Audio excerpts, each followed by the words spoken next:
A reading from the Holy Gospel according to John. Then, when it was late on the same day, on the first of the Sabbaths, and the doors were closed where the disciples were gathered, for fear of the Jews, Jesus came and stood in their midst, and he said to them, "Peace to you." And when he had said this, he showed them his hands and side. And the disciples were gladdened when they saw the Lord. Therefore, he said to them again, "Peace to you. As the Father has sent me, so I send you." When he had said this, he breathed on them. And he said to them, "Receive the Holy Spirit. Those whose sins you shall forgive, they are forgiven them, and those whose sins you shall retain, they are retained." Now Thomas, one of the 12, who is called Didymus, was not with them when Jesus arrived.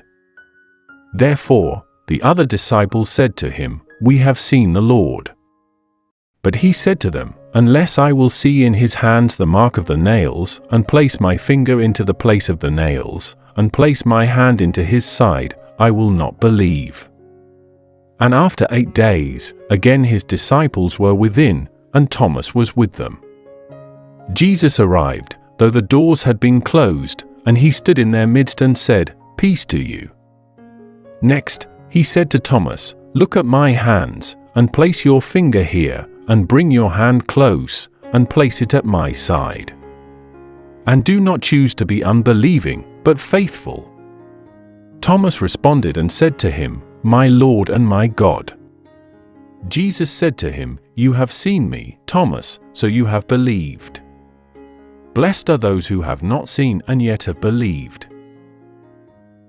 Jesus also accomplished many other signs in the sight of his disciples. These have not been written in this book.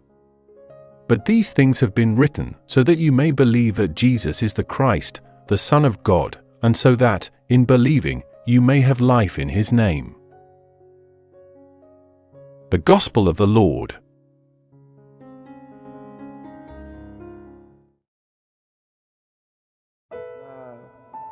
Tayo na tao na maraming nagawang pagkukulang sa ating Panginoon. Ang kanyang pinairal, hindi ang kanyang galit, disappointment, o pagkabagabag ng kanyang sarili, but the greatest love and life that God offers to us. And this love and life of Jesus is more than of his hatred and death. Yung kanyang pagmamahal, yung kanyang mercy na overflowing is just like an ocean na hindi mo makitang may limit, walang boundaries, were offered to us. Na dapat niya na yung kanyang mga apostoles na pinakitaan niya ngayong araw na ito sa ating Banghelyo, na dapat ay sisihin niya, pagalitan niya, murahin niya. Diba? Biruin mo, you have served these people, loved these people, and consider them a very close person to your heart. But in the wee and last hour of your life in this world, they are the first one to abandon and leave you and betray you. Not only abandon, but deny. You remember si Peter na thrice niyang i-deny ang ating Panginoon, which sabi niya, hindi niya pwedeng i-deny ang ating Panginoon. At nakakatuwa, nung una niyang dahil, sabi niya, kung sa Bisaya pa, "Dili uy." Tapos, ikaduha, ingon pa siya, "Dili uy, dili na ako kailan ng tawanan na."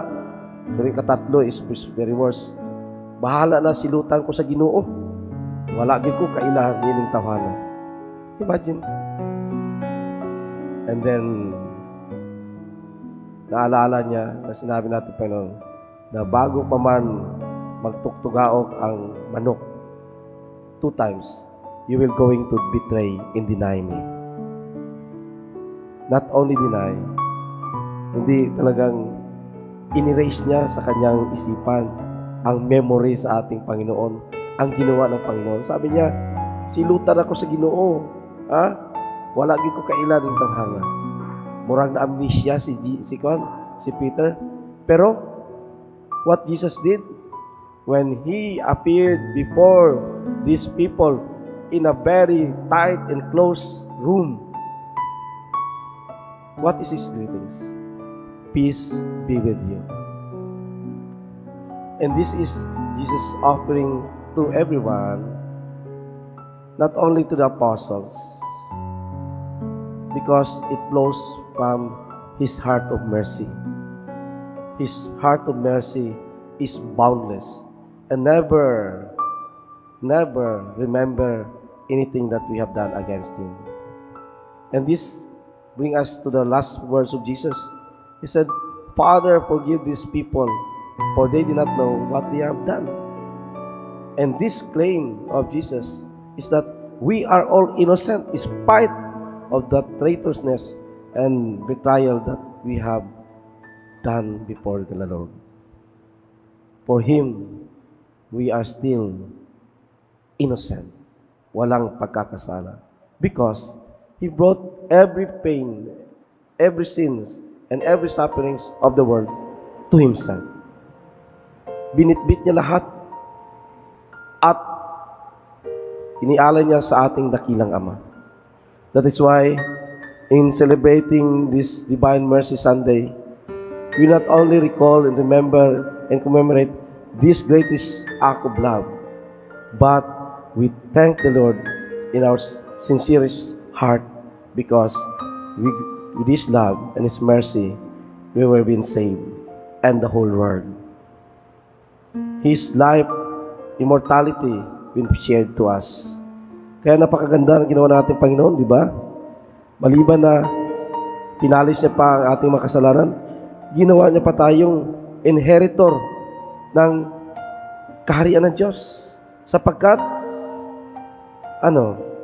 ginawa niya tayong ampon na mga anak ng ating Panginoon sa piling na ating dakilang Ama. Pero, ang hirap-hirap i-appreciate, di ba? Itong ginawa ng ating Panginoon.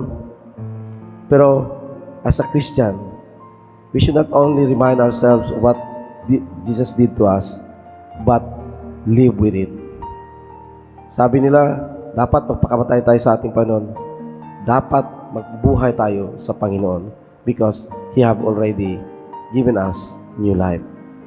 And not only that we hope, but we have to do our best, that we should be merciful also to others.